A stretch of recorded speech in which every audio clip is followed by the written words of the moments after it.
Assalomu alaykum hurmatli kuzatuvchilar. Bugungi mavzuyimiz bolalardagi yassioyoqlik. Yassioyoqlik tug'ma va orttirilgan bo'ladi. Orttirilgan yassioyoqliklarda poyabzalning noto'g'ri tanlanishi, jismoniy harakatlarning cheklanishi natijasida yuzaga keladi. Yassioyoq o'zi nima? Yassioyoq oyoq kaftining tekizlanishi va butun og'irlikning oyoq kaftining tagi qismiga kelib tushadi. Bunda bemorda oyoqlarning boldir sohasida og'riqlar, bel, yumushlardagi og'riqlar bilan kechadi. Yassioyoq qanday aniqlanadi? Yassioyoqda oyoqning gumbaz qismi tekizlashadi. Bu natijada oyoqning gumbaz qismi tekizlanish hisobiga oyoqning kaft sohalarida og'riq, qiyshayishlar yuzaga keladi. Odamda normada oyoqning kafti gumbazi yuqori ko'tarilgan 14-15 mm balandlikda yuqorida turadi. Yassioyoqni oddiy usulda aniqlash mumkin.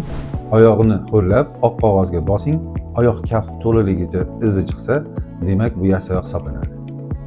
Kasallik aniqlangandan keyin dastlabki bosqichda bemorga to'g'ri oyoq kiyim tanlash, ortopedik moslamalar, bemorda muntazam mashqlar bajarish natijasida yassioyoqlikni bartaraf qilish mumkin.